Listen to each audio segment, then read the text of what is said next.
Welcome back to Cannabis Talk with the 420 Realtors. Today on our show, the guest is Terp Bros from Queens. I'm going to let them introduce themselves and kind of tell you what they're about, and we're going to go over what's been going on in cannabis in New York City over the last few months and the crazy situation that we're all in. Thank you for having me. Jeremy Rivera, co-founder of Terp Cannabis Dispensary based out of Astoria, Queens. First licensed dispensary in Astoria, Queens, second in Queens itself. So it's quite an honor to be here with you today. Well, it's definitely an honor to be here with you. You guys are one of the few that have actually gotten to this got open. Yeah. So that in itself shows, a lot. It's definitely been a long ride between the injunctions and the stoppages and the lawsuits. We were very lucky to get out of this last lawsuit with the Fiore case, the veterans versus card. We were one out of three that was released from the injunction by the Honorable Judge Bryant. Us, Con Bud, and Gotham Buds out in Harlem. So it's definitely been a ride. It's definitely been a long, long road. It's been a very long year and a half, 2 years in New York State cannabis. Yeah, I can definitely agree with that.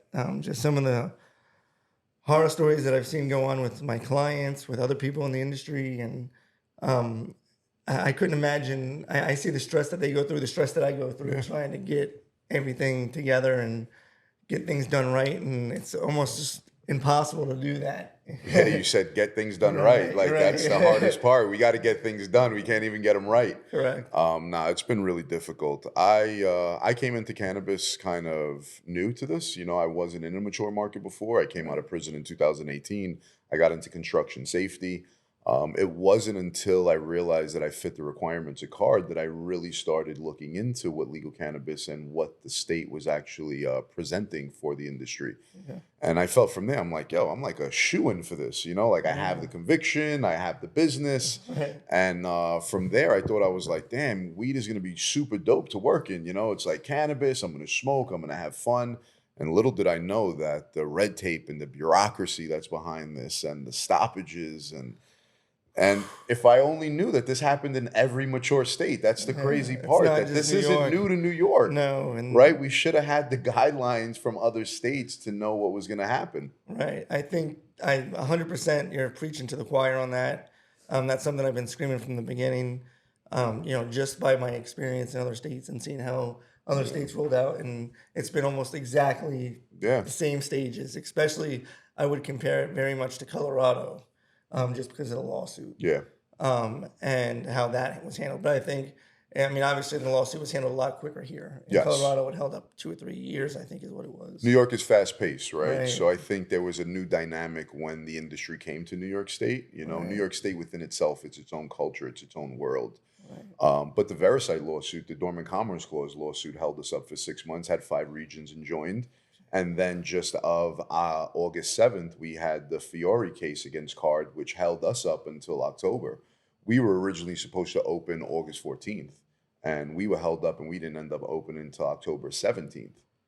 So it's definitely been a ride, a huge learning curve, understanding the true dynamics of the cannabis industry, understanding it and where these lawsuits are being pushed from and where the money is being funded to push these lawsuits is very eye-opening, right? I didn't really know too much about the registered operators or the multi-state operators and really how much control they had in the industry and in the market. Yeah. So it was like really eye-opening for me. I always thought like cannabis was like kumbaya, let's smoke joints and have fun. I didn't think, no, honestly, I'm telling you the truth. I didn't really know that it was so bureaucratic and there was truly so much red tape in this. I think cannabis is probably, as far as every industry I've been involved in, just in real estate and other industries, it's got to be the most difficult Yeah. industry in business, not just to even break into, but to survive if you're lucky enough and blessed enough Yeah. to even get to the spot of where your door is open. Yeah. I know people think they get that paper and they think it's a golden ticket. And That's what I originally thought. I thought, no, for real. In my mind, I'm like, oh shit, once they give me a license, I'm going to be a millionaire and I'm going to be blah, blah, blah, blah, blah. And then I started reading up on 280E and 417A and the tax laws and the inability to write things off on taxes. And I was like, whoa, you really have to make $100 million to make 100,000 in this game. It's very, very Yeah. difficult. And for everybody that's getting into this industry, you need to know what lies ahead, Yes, right? You definitely. can't be naive in the fact and thinking that this cannabis license is a golden ticket to millions. It's not. No. It's a lot of hard work. There's a lot of work and there's a lot of partnerships that need to get involved. Yeah. If you It's don't have difficult, man. partnerships, you are done. This Yes. is not something you can come in and be like, oh, I'm getting in, I'm gonna stay down on the down low and do my own little No, thing. It's not like that. You have to really build a partnership with a good brand absolutely. or a good group of people, not just a brand, but a good group of Good people. ancillary businesses Yeah, around you, right, exactly. you know? And I think what you've done in Queens in the story, especially, of not just what I noticed was you have a community over there that's backing you. You know, the people to the left of you, the people to the right of you, the people down the block. Everybody was happy that you were there. Everybody were, What's the yeah, big blessing about where we're located in Astoria, because we're on 3610 Ditmars Boulevard, so we've been between 36 and 37th Street, is the high concentration of small businesses. right, So we didn't place our location, we didn't find a location that was surrounded by big corporations. We found a location that was saturated and surrounded by other small other businesses like ours, mom and pop. So right, just a little history behind this. We didn't take the DASNY fund. We sold no equity. We have no investors. We have no VC. We have no hedge fund. We don't wow, have any of that. This is literally my partner Al and I's whole life savings that we put into this. So when we got into a story, we looked around and we said, this is the best fit for us. right, And once we were able to open, which is just only 4 weeks ago, we wanted to make sure we were partnering with the neighboring businesses to ensure that the foot traffic that was moving towards our dispensary was also showing love and breaking bread with the other small businesses around right, us. So again, it's very strategic. When you're getting into the industry, you have to be strategic on the location in which your dispensary is going to be in. right. And I think, yeah, I'm glad you brought that up because whatever your if your dispensary, one of the things that I've been noticing is the mix and match of neighborhoods and dispensaries in the neighborhoods, and people being surprised that that's not working. Yeah, You know, you can't have something say that's a would be like a West Village brand in Harlem. It's just like anything else. exactly. And I don't think people are thinking, well, if I make the nicest, brightest, beautiful place and I have weed in there, I'm going to be good.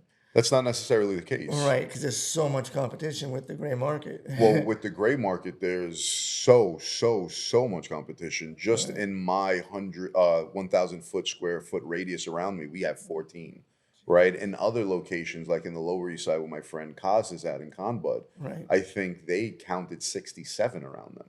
So the saturation of illicit or gray market dispensaries is a big hit, right? right, And that's again the homework that you have to be putting in when you're looking for your real estate. right. When we were deciding on what location to put our dispensary in, we worried about the community board. We worried about the constituents in that community board. It's We all worried politics. about the demographics and the actual the numbers behind it. What is the medium income? Who are the people more likely to come in and shop and buy with you? Right, Right? Not many people are going to shop legal when they can shop illicit for no tax and with you all have the to pay benefits they this. get. Right, Remember, these illicit shops or the gray market shops, they take credit card, they have loyalty reward programs, they give free pre rolls, they give this things right. that in New York You State regulation we're can't do not allowed to do.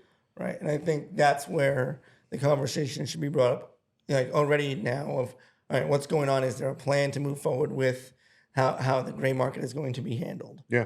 Um, I personally think that the idea of this licensing portion that is open right now, they're giving preference to people with locations. Yes. So is that a knock? Is that like a wink to these gray To the market people that guys? already opened, I would again, it's one of those gray areas in the regulations that I don't think were completely looked over. Right, When this rollout happened in 2020 with the Cuomo administration and the decriminalization of cannabis happened, and they couldn't roll out an actual program that instilled or projected dispensaries to open, yeah, I think it was just a big hiccup. And when you allowed these gray market or illicit shops to be open for 2 years, and then you're like, oh, guys, you have to stop or you just have to close down, what do you yeah, expect from them also? They have families, they have bills, right, right? They're just in a gray area, right? They're Right. just in a small loophole that they're taking advantage of. Right. Which, that's everybody had a It choice. is exactly. It is what it is. Right. Again, that goes back into legislation and that goes back into the governmental aspect of it. There should have been more protocols Right. when rolling out such an in-depth cannabis program. Right. When you look at a state like Missouri, they decriminalized. They opened the same month we decriminalized. Mhm. I think they issued their first license a month before we issued ours. Yep. They've raised $2 billion in taxes, in the same time period that New York has lost so much. Lost billions in tax revenue. And what people aren't understanding is if this continues down this road, and it's costing the state money that it doesn't have, it has to be. It's not an industry that's going to be sustained. Right. Right.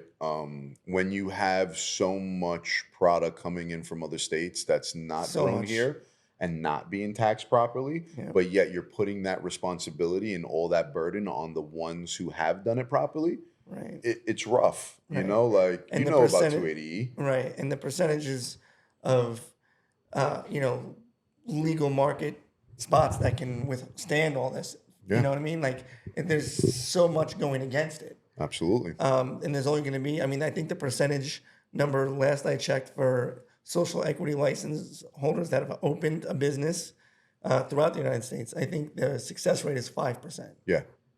So, like, That was one of the things we were reading when we were first getting into the industry is how many actual black and brown companies are truly owned by, in cannabis. And then what is the success rate? There isn't a large success rate in the cannabis legal industry. Right. We're trying to break that, we're trying to be that one since we have that first mover's advantage. And Right. again, the blessing about being in a small business community and a community that supports legal cannabis, they'll hold you through the hard times. they can hold you through the hard times, Yeah. but you also have to be able to reciprocate that love. Right. We've partnered with multiple small businesses in our neighborhood since we can't do a loyalty rewards through the cannabis industry or through the regulations in cannabis through the MRTA. We've gone around it a little bit. So if you purchase something at Terp, you can go to the Brass Owl, you can go to Tofino's, you can go to the Pomeroy, you can go to Brie and Cheese, and you can receive a discount from them. So you have to be able to show the love that you're getting back into the community. Right. And if you have that, I think the community is going to come out and support you because they're your biggest customers, right? Right. So, Right. And I think a lot of people lost track of that too. yeah. And moving forward, I think the number one goal of everybody should be to try to figure out the gray market for the gray market people and for legal market. I know people on both sides. As do I. And they're all most of them are similar people. I know certain people that are military guys. I know the people who have families and bills to pay. 100%. And things aren't easy in the city right now. No, not at all. In the whole country, as a matter of fact, at this point. But New York City as a whole is, everybody's kind of going through it right now. We have to remember that prohibition in New York State is what drove a lot of our local growers out to these other states to start these businesses. Now, we're not discussing the opportunists and the people who've only got into the industry because there was a loophole. I'm discussing the people who have been in the industry for 20 plus years, 15 plus years, our friends and families who have been in the legacy market and who have been doing it before the loopholes happened. Right. And the only reason they left New York is because of the laws and because people didn't want to go to prison. I went to prison for cannabis, right? I spent 2 years. Part of my indictment had cannabis in it. So how many people were driven out of the state or out of the city to go to talent other, and the money was made other places while we were just letting it go. It was crazy. It was a big, definitely, it took too long. Yes. And then when we opened, there was not enough planning. There was not enough bringing in people from other states that have already done it. Exactly. People with the knowledge and the experience. Right. And I don't take it away. The OCM has a tough job, understaffed, under-budgeted. Like, I don't take anything away from what they've been doing. They have the right intentions, but it has been a hellish rollout. Right. And I think my concern is I think it's going to continue to be hard because the state is now under pressure because they obviously need the tax money. There's been a lot of investment into cannabis now. Yep. And they need to start getting something back out of it. And I think hopefully that means, you know, they're going to start looking deeper into some of these things to make business easier. That's the only way to really get things moving quicker, is to make business easier for you guys. It's really not hard to see, though. We're in the west side of Manhattan right now. Right. I went just before I got to the studio. I parked my truck and I saw 5 dispensaries, illegal, right? Yep. All big weed signs and signs outside and big neons, things that we can't do. Right. So it's not easy to walk around the city and realize what the problems are. Right. But we need to create solutions for these peoples also. Right. It's not right just to go down and padlock a person's building and say, hey, listen, like you were running in through a loophole, and now that we caught up with you, we're going to ruin your whole life. Right. There has to be a process. That was the whole to point of this, transition, was to prevent that from happening. Of course. So yeah, there should be a process. I think, you know, with what's going on right now with the licensing, like I said earlier, of having a location already, I think if you look at the numbers, what it costs, so even if the city wanted to bust, or the state wanted to bust these people, because the city really can't do it. It has to be the state. Yes. If they wanted to, which I don't think they even can if they wanted to, because they don't have the manpower. Or the money. That's exactly it. They don't have the resources or the manpower. It would be, what's the next best thing to do then? In my eyes, it would be to license some of these people. Get them licensed, get them under playing the same rules that you have to play by. Yeah. You know what I mean? They're having to pay the same taxes you have to pay. Things like that. It makes sense, but I only rebut that to say, but what about the people that did it right? I could have opened up a spot. I 100% agree with you. Yeah. I chose not to because I wanted, and our team, my partner and I, Al, we wanted to do it the right way. But could we have opened a gray market lounge and then been like, hey, I have real estate, transfer me over? Yeah, but is that the right way to go about it? So there's a lot of dynamics to this industry that need to be addressed, and there's more than what meets the eyes. There's a cover that needs to be lifted, and there's some real thinking that needs to get involved in making sure that it's done correctly also.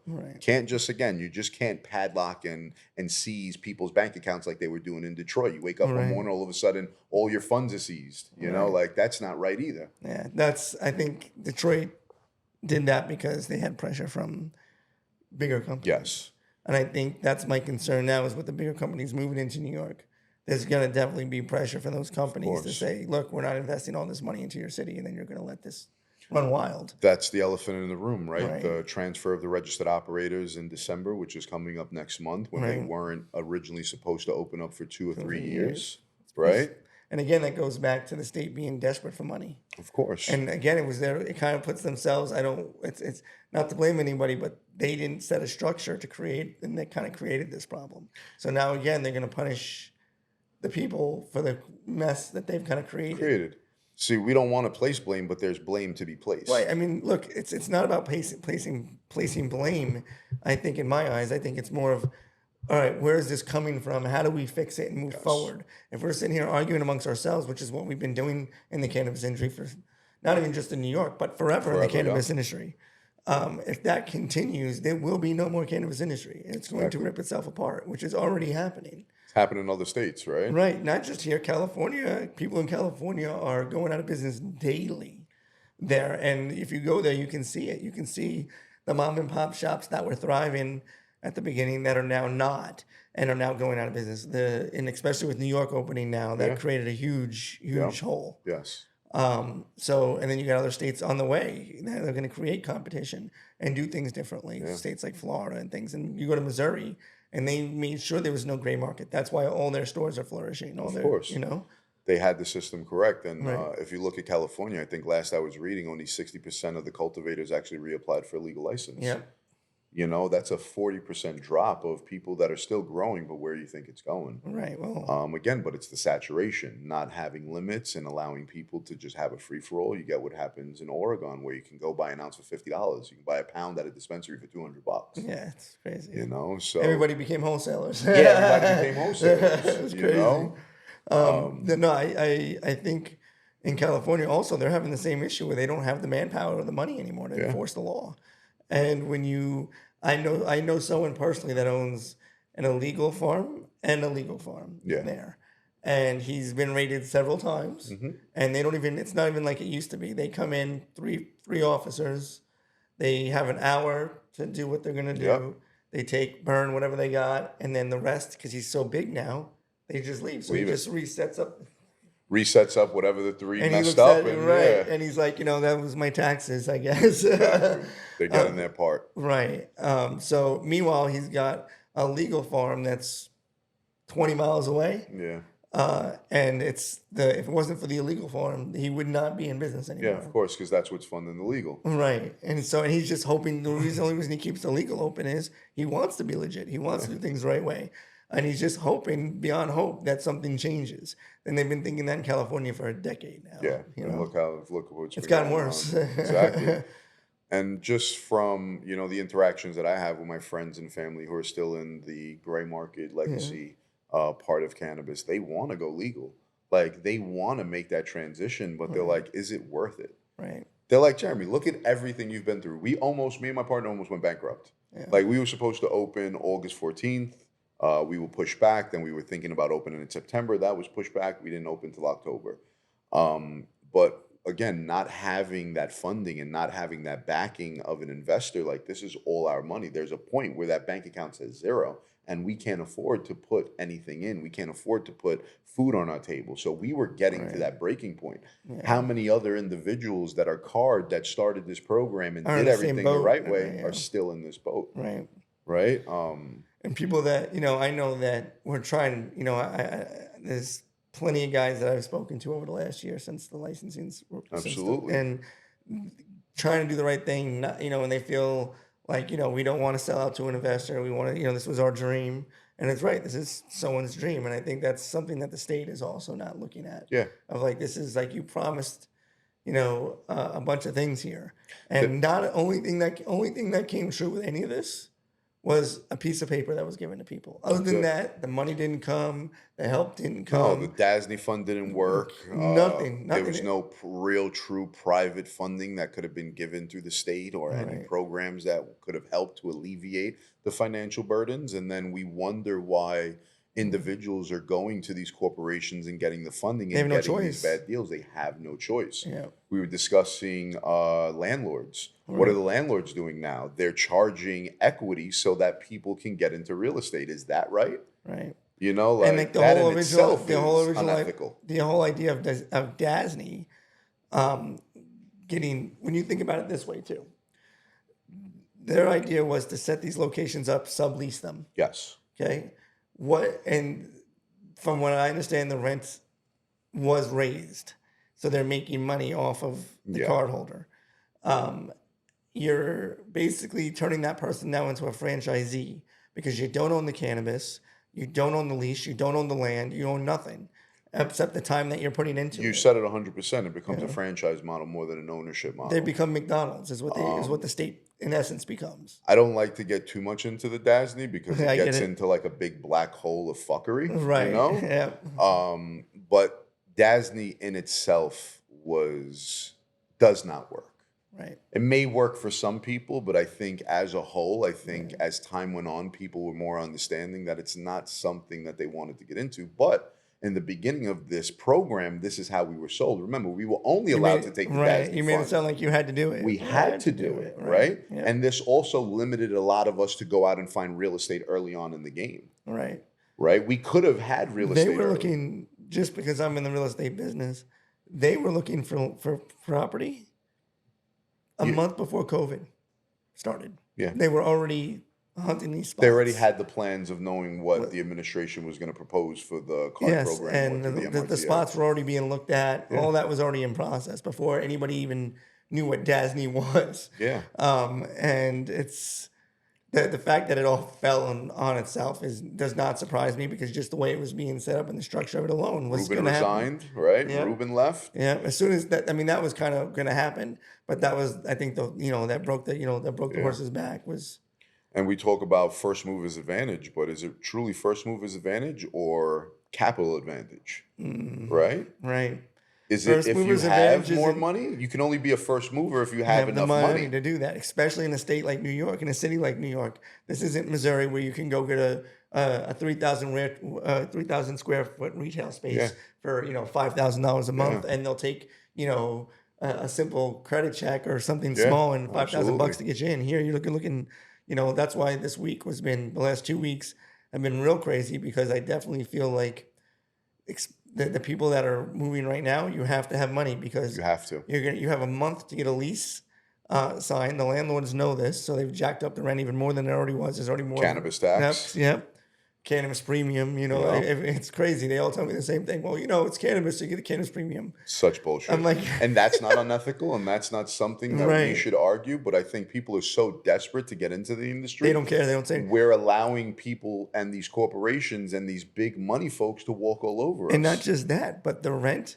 The reason why they feel there should be a cannabis premium is because people in the cannabis industry, some of my clients and some that I've spoke to, I'm like, look, stop going in there and offering that, especially at the very beginning. I was like, Exactly. stop doing that. You're going to inflate the market. And that's exactly what happened because cannabis people would come in and they're like, look, I'll do whatever it takes for you to lease to me. So I'll give you an extra 20 grand. And then that just started this whole You don't think domino everybody effect. talks to each Yeah, other? all these landlords know each other. Yeah. And then once 5 or 6 of them get it, then it's going to become a thing. And that's how it happened, even just with cannabis, allowing cannabis in. Yeah. All it took was 1 or 2 landlords to allow it. And then they didn't get in trouble. And then that was it. What happened to the New York hustler who negotiates and works prices? Right. And stuff. That was one thing Terp Bros, me and my partner were so Right. proud of, is that we negotiated such good terms on everything. We didn't take whatever was thrown at us. We tried to negotiate from top to bottom all the way through. What happened to the New York hustler? What happened to that mentality of being able to finagle and to work and to Right. barter and to negotiate? Like, now we're just taking whatever's thrown at us. Hey, I'll give you an extra 20,000. Like, it makes no sense to me. And this is the stuff that I tried to tell some people, and they were so worried about wanting to be first in, get the location. Even if I just want the landlord to say yes. I don't care. Do whatever it takes for them to say yes. They were literally telling me, do not negotiate. We're scared that we're going to lose the deal. Just please tell them we'll do whatever they want. What? Literally, these are clients, what they're telling me. And I'm like, they're like, do not negotiate. Give them, if they want a premium, give them the premium. We just need the location. We can't. People lose this really think location. it's a golden ticket, and they don't Yeah. understand the complexity that goes on with this cannabis industry and what it really takes to open up and stay sustained. Right, more than 6 months or a year. More than 6 months in a year. Again, I think what it is this first movers advantage. When people were looking at those housing works and the Union Squares and the Strange Stars, and like, oh wow, these people are making 100,000 a day, and they're Look what they have doing- behind them. Well, that's the thing. Look at the locations. Look at what they have behind them, the financing and the corporations and the systems. Right. As again, I look at myself as the small guy. Terpros, me, my partner Al, we look at ourselves as the small guys. Right. We're really that self-owned mom and pop shop. Right. We're grassroots. We don't have that money. I'm full transparency with everybody. We built our spot for less than $300,000 when we were told in the beginning that was Million and a half? impossible. Yeah. When we first got into this industry, people in the industry who were in mature states, who had the experience, were telling me, Jeremy, Al, you guys can't start this for less than $1 million. It's not possible. You're not going to be able to do it. Right. And then just logically, I thought to myself, I have construction background. My partner owns a specialty Italian pork store in Lindenhurst, so we know business. I'm like, what really costs that much money? What is it, the extra 30% of cannabis tax that people are raking on it? Because it's not construction. It's not permits. It's not build out. It's everything. It's build out because they're giving a cannabis tax to everything. So when you have like when these guys were first opening with Dasney, as you know, they were told they had to use their guy. Yes. And it was like what they wanted whatever it was, $1 million. Yeah. Yeah. So it's like for what? $200,000-$300,000 worth of work. I was never privy enough to see any of the Dasney contracts. I've only heard about them through friends who obviously that I came up in the game with of the card program, who have looked into Dasney further than I and have seen them themselves and have vocalized it or reciprocated the terms to me. Yeah. And yo, bro, they suck. Yeah. No, that's bad. It's bad. Very bad. And It's- we've been trying to tell people for a year not to do it. And if people To each his own. it's I hate to tell people not to, right. to each his own. You're right. Everybody's Whatever works situation is is different. Right. Right? And My mentality is different than your mentality, That's is different than another entrepreneur's It's mentality. when I saw what was going on, it was very scary to me because I know like a lot of these people are the same person you are. Yeah. They, you know what I mean? And I felt like they were being kind of put in a spot where it was like, I can't say no, or made it feel like they couldn't say no. And, now what is their growth possibility? Yeah. What is everything? Well, the cap on scalability for your Right. employees, like that's a big thing. That's to me. huge. what we like to promote in Terpros is that we're creating a culture of leaders. We're creating a culture of bud tenders that have aspirations to want to do better in the industry and want to grow. So we want to be that building block for them to allow them to get the resources. So, hey, if you're a bud tender and you're into legacy cultivating, how can you become a legal cultivator? If Right. you're a bud tender and you're working with fashion, how can we get you to work in the industry and do more things? So when you don't have scalability in your own corporation or your own business, how do you really build Right. yourself? Well, and that's where Where are you I think incentivizing your employees to want to give more? right. Yeah, You're not. and you can't give percentage. You can't what Yeah, normal other businesses can do. exactly. So and that also brings in the part of talent. And once you get to a certain size and you want to bring in certain types of talent, how do you go about doing that How with do you do you know what I mean? It's very tough, and that's why you have bigger companies in other states where they have to go bend all over the place to try to get it done to get good talent. it? Yeah, Not just on floor level, but throughout the corporate. Because everybody doesn't want to use the word corporate, but you're building you're building a corporation. You're yeah. building that's the end goal for most people is they want to be generational wealth and corporation.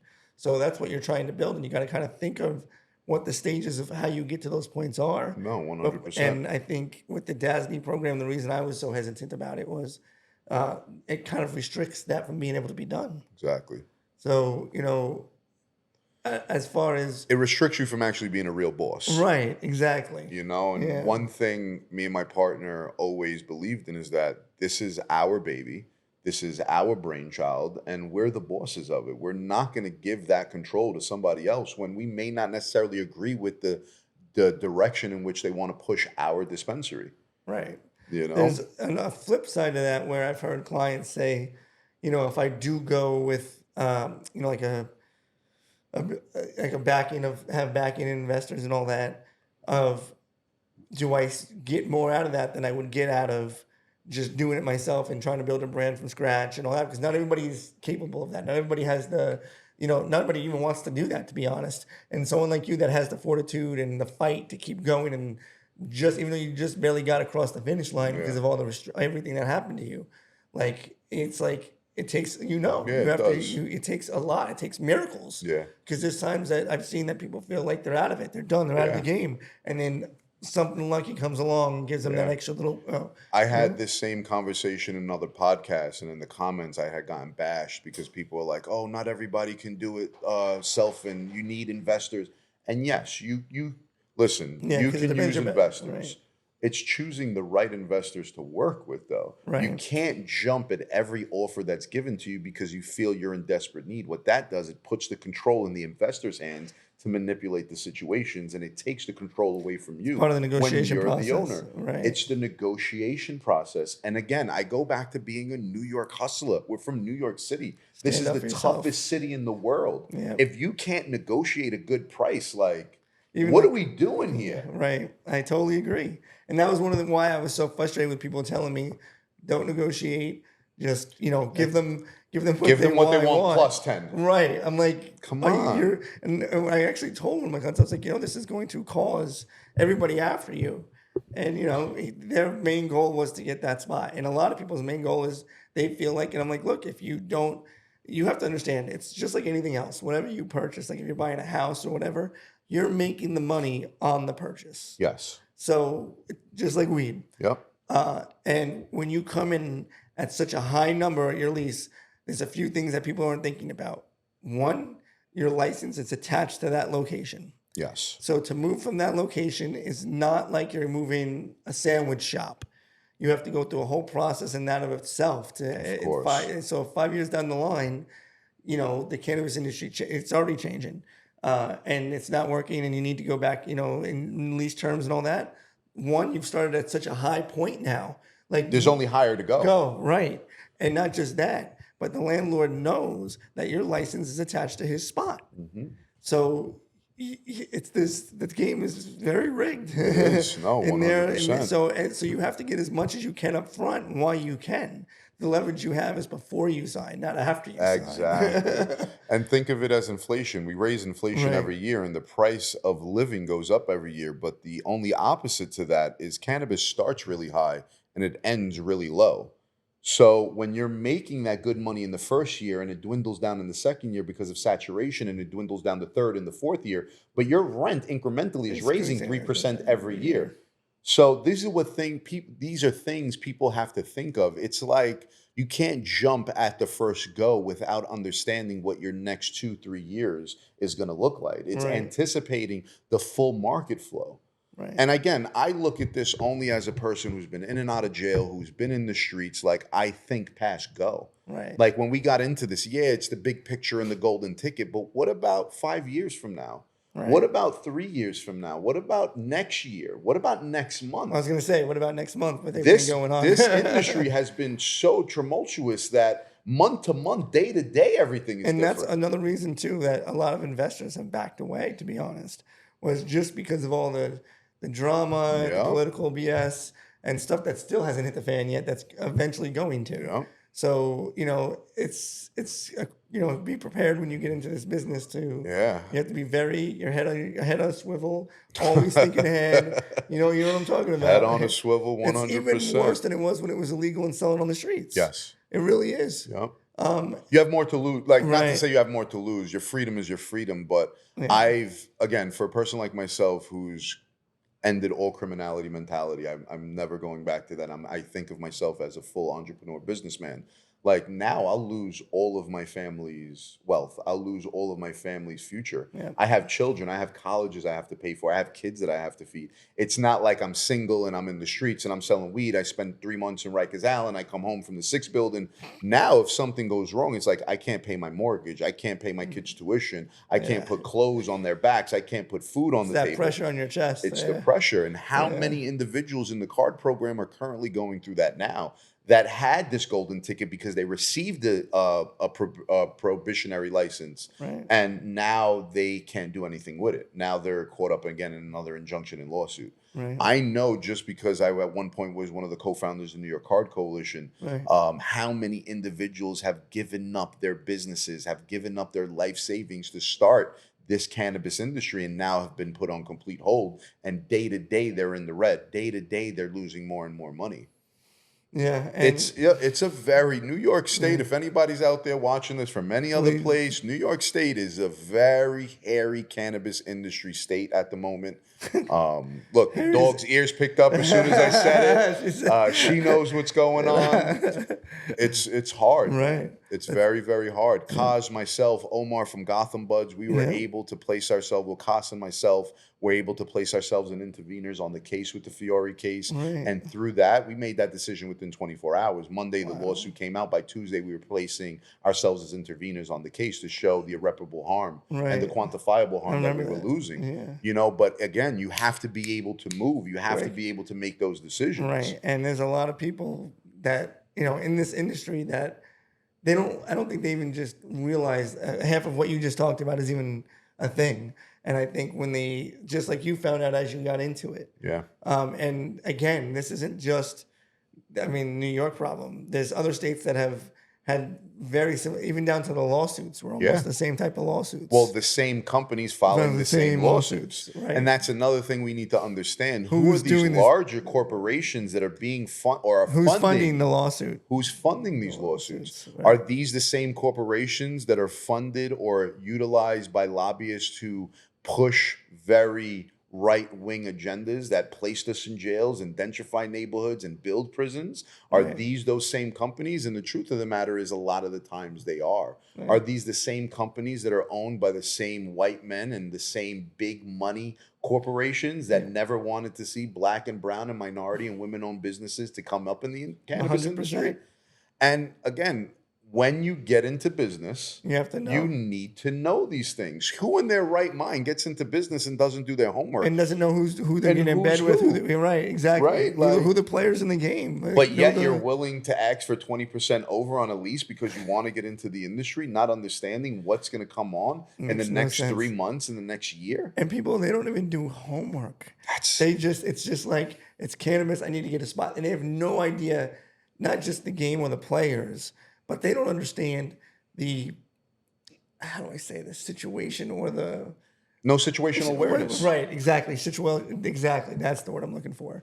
And it's a very dangerous. It is. And I think, in the next 6 months to a year, there's going to be a lot playing out, and there's going to be a lot coming to the surface. And, we'll see how it goes, after that. That's my concern, when these things actually, if they're slowly starting to hit. Yeah. Like, I was talking to someone yesterday, and I was like, you know what it feels like? It feels like the Titanic. Yeah. Everybody was like, oh, no, it's marijuana. It's great, and everything's good. And then it can't sink like the Titanic. They hit something.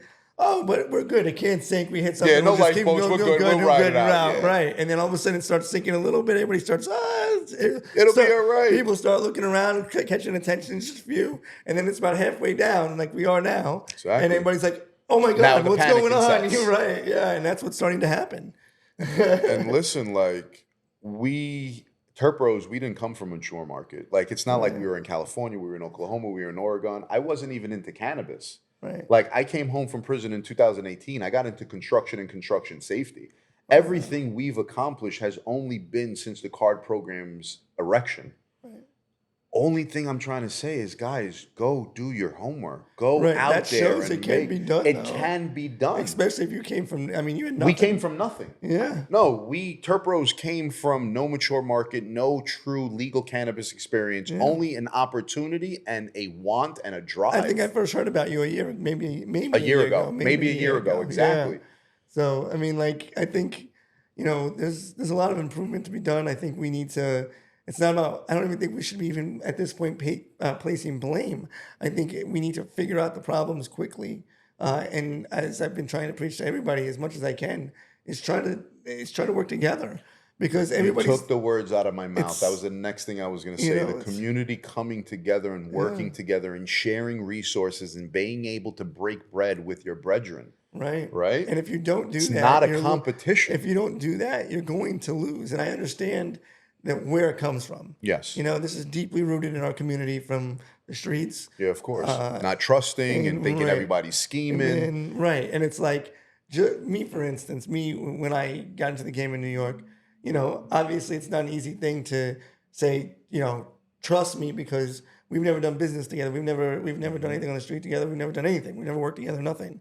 So to go from that to where people trust me now was a lot of work. And, of course. But it shows that it can be done. Absolutely. And I think that I understand why people don't trust, and don't trust, especially the government. I don't trust the government.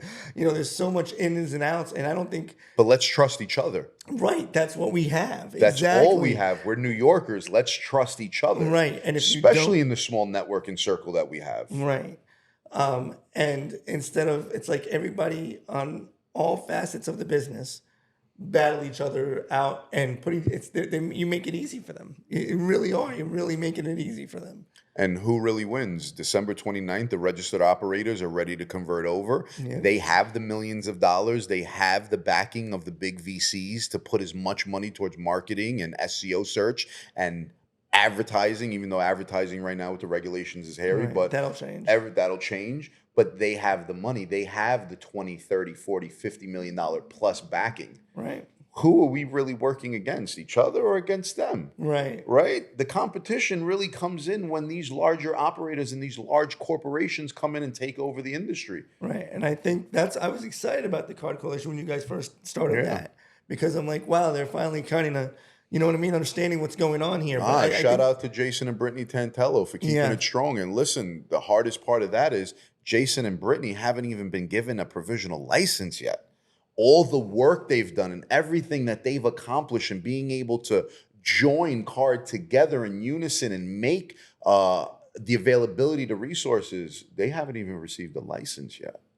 Wow, I didn't know that. Jason and Brittany Tantello, see, and again, how hard is that? How much work have they put in and still haven't received? And how many people have ate off of that work? You get what I'm saying? And the state hasn't provided them with a license yet. Wow. So there are a lot of unanswered questions. There's a lot of paradoxes here that need to be addressed. But again, it's one step at a time, and we can't fight against each other. We know the issues, and how I always like to say, there are no problems, only solutions. Right. We need to come together as a community and figure out what these solutions are. That's the only way it's going to be done. It has to be by the people. Exactly. If the people don't get together, it never gets done. Exactly. When you look at every time when when the people came together, whatever it was, getting fed up and protesting, whatever it was, it does make change. And people don't see it right away, and they don't understand that it takes years to make that change. Yeah. So the faster that you get together and the faster you start stomping your feet and the faster you start making waves, the faster change will be made. But if you, just by the way the system works, by trying to make change with grassroots change, which in general what that means is no money change. You don't have the money to push change. Yes. You only have the voice and the activism. And if you don't have any of that, then you're not going to have anything. And you're not going to have a say-so in what your business is, what your life is going to be, any of that. And what people have to understand is this, they think, okay, we protested and nothing happened. Correct. It takes 3, 4, 5, 6, maybe sometimes 10 times. And if that doesn't work, then let's move on and figure something else out. Who do we get on the top? It's moving. If that doesn't work, how do we get the people that are making decisions? Right, pivot. And if as far as moving pieces around of the decision makers, maybe that's the problem. And you have to make the noise for that. You hit it right on the head. Our local representatives, our assemblymen and women, our councilmen and women, our political representatives, a lot of them, I'd say that I've had the interaction with, side with CARD. They side with small businesses in cannabis. But we need to be able to go to their offices and talk to them. You can't expect them to go into legislation and make decisions if it's not if it's not brought to them. You have to be the squeaky wheel. Yes. Because there's so many issues right now, not just cannabis, not just in New York State, New York City, but as a country as a whole, we have a lot of issues going on right now. And if you're not the squeaky wheel for that issue, if that issue is not pounding on your local official's head constantly, they're not going to bring it back to DC and say, we have to do something about this, or up to the state, or, and how do you get people how do you get decision makers moved? By having a voice, creating a voice, getting people together, organizing, and pushing forward. Exactly. If you don't do that, it's people. It's a dead issue. You're talking to the wall. Right, exactly. And this, what it is so many people are like, let that person do it. Let that person will do it. But nobody ever does it. Right. We're always passing the responsibility on, but nobody's ever doing it. And then everybody's upset. Stand on your 10 toes and get it fucking done. Right. And then everybody's upset when this shit hits the fan. Exactly. And who's to blame? It's us to blame because we let it happen. Exactly. So we have to fight.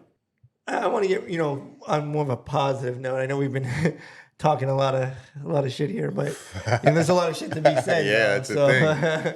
We literally had to light one up to. Gotta talk shit when you're standing and shit. You know that's what I'm very saying? true. When your life is, you've put your money into it, and your life and your energy and everything's riding on it. But there are positives, man. This program is giving the ability for people like myself and others who would have never got this opportunity before to get into the industry. A lot of new faces are coming into the legal cannabis industry because of this program, and we have to be happy about that, and we have to give that its flowers. Right. Because we all know that in other states, the people who really own these large companies are the same old faces, right? They're not the small businesses. They're not the woman-owned businesses. They're not the black and brown-owned businesses. So we got to be thankful about that. I'm one of the first Latinos to get a card license. I'm very proud of that. That's awesome.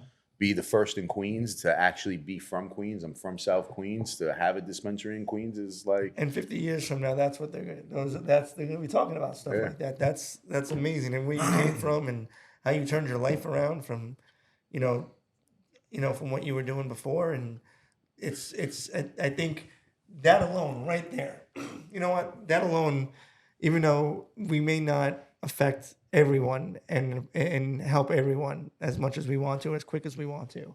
Yeah. So when someone like you makes it through, it shows that the program was worth it, because it shows that it inspired someone like yourself to change your mindset. Oh, absolutely. You know what I mean? And they want to say how do you fix the justice system in the country? And because it's not working, and we all know that, and that's one of the reasons we're having this problem right now, because no one knows what to do.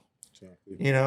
But if you see someone like you that went through the system, had a hard go of it, made your decisions, and you live with them, as you say, and it triggered something in you to say, you know what, I'm going to do this differently. It's opportunities. Right, exactly. You really have to be able to give people opportunities to change their lives. Yeah. And through, again, as we spoke before, and through community and resources and sharing resources with each other, and stop always keeping the knowledge tucked in and close to your chest. Yeah. You have to be able to share the love, to spread the love, man. Right. Like, And if you're not helping the community out and trying to change the community that, you were born in, grew up in, exactly. and the people around you, what do you, if you're, it's not really helping anything, to be honest. You should want to, my personal definition of success is how many people you can help along the way. There's plenty to win. There's plenty to get. How many people can you help come up with you? Yeah, exactly. And, at the end of the day, the money's great, if, being, everybody's idea. I'll tell you about that at the end of the year when the IRS man comes knocking on the door. Everybody, my point was everybody in cannabis, they're trying to get into cannabis to get rich. Yeah. And at the end of the day, that's great. And building general wealth, and how do you actually build generational wealth is, I think, different than what a lot of people think. And I think that this is one step towards getting more people under that cap of that, and thinking of that process. Yep. 5-10 years ago, people weren't talking about this, about generational wealth. People were talking about 5-10 years ago, people were still going to jail for cannabis. Right, and people that were instead of in the community, instead of thinking about how can I, they were thinking about not even thinking about tomorrow. I'm going to buy rims and all this. That's what they want you to do, and that's how they keep the system the way it is, by talking generational wealth within the community, and getting more and more people to understand what that is. And the bigger picture of what's going on is how you change that, and creating opportunities like this program does create. It does have its, fucked up shit about it, but at the end of the day, it does. You're sitting here. Cause is open. These are guys that they didn't have anybody. He didn't have anybody on the inside, any help to get his license more than anybody else, other than the fact that he just worked it. Exactly. And that's why he's open. We were talking about, speaking of generational wealth, we were talking, and success of cannabis, we were talking about rent prices and what people are paying for rent nowadays, and what they're willing to give for, just because they think a landlord should be lucky they should be lucky for it to be there because of the landlord. Landlord should be happy that he has a tenant to pay him right now, and a business that's going to pay every month. Right, and a market right now that there is no. I'm obviously a realtor. The commercial market is the only thing that's moving in commercial right now is cannabis. Yep. And the word is out. The blood is in the water. They know about that they can ask for these crazy terms. And the reason why that was happening, I was explaining earlier, was that everybody's just willing to give in and not negotiate. And everybody I've dealt with so far has told me the exact same words: don't negotiate. Give them what they want. That's such bad business, right? Me. And they're just so desperate to get in that it's created this false cannabis premium that you don't even see it in California. All these other markets don't have a cannabis premium. It's a false floor. It's going to collapse soon enough. Right, and the people that are sitting there that are paying $20,000-$30,000 over what they should be paying, in 5 years when whatever your lease is up. Guess what? It's going to go through the roof because the landlord knows that your license is attached to that building, and it's not like a Subway or a sandwich shop or something where they can just up and move. It's a whole process. Yeah, no, the license is assigned to the piece of real estate. Right. So it's you have to keep this. You should be trying to not pay the most. You should be trying to pay. Negotiate as much as you can and get as down as much as you can to survive. More square footage, less price. Right. More square footage, less price, but also understanding what you need in square footage. Don't also jump out the window. Not every location needs to be a 5,000 square foot monster with 30 POSs. Right. You don't all have to be a cookies we have 1,400 square foot, 4 POSs. Very simple, very small. But again, we go for what we're going for. Everybody has their own thing. Right. But the industry is, you got to make sure you're spending your money correctly. Yes, I would say, there's a lot of people too that are trying to think for the future. or when they give the consumption license, I'm going to need space. And, Yeah. you know, what I would be more concerned about is staying in business long enough to to get to that point of consumption. And with high rent, that's not going to happen. That's a fact. So, my dog is over here being Beautiful she is. chewing on pillows over here. What are you doing? Stop chewing on that pillow. Shout out to Bodega Boys, straight out of Queens with Yeah. the 2-gram donut. Know what I'm saying? Thank you, Wink, for always coming through, showing love. Shit is gas. You know? Yes, I'm definitely. This is Bodega Boys coming to New York Market also. this is the second. They're all over the street right now. You're the second person in the last 48 hours that had their weed on them. So Wink is from Queens, man. You know us Queens guys, we good peoples. So comes out and he shows love. He came out to the dispensary yesterday, I believe it was, or 2 days ago. Brought some gifts for my staff. He took some pictures with us, chilled, gave me some knowledge, you know. So a real OG in the game. So it's good to see him coming out and showing love. I really, really appreciate that. So that's amazing. Can't wait for them to hit the legal market, you know? Yeah, sure. Soon enough. I think, you know, they're obviously one of the ones that we know will be there. Yeah. And that goes towards, you know, strategy and all that. Exactly. It's a lot. And again, I'd rather see, he's from New York, he's from Queens. Yeah. You know? Instead of someone from another state. Yeah, the bro is from Queens. Like, you got to show Queens love. Yeah. So. But yeah, I think we're going to wrap it up. Appreciate you watching. If you want more information, follow Terp Bros on their Instagram, all their social media pages. It's terpbros.nyc, TERPBROS.NYC, 36-10 Ditmars Boulevard, Astoria, Queens. Ditmars Boulevard between 36 and 37. Astoria's first legal dispensary. Stop by anytime. Tell them, say what's up, you know?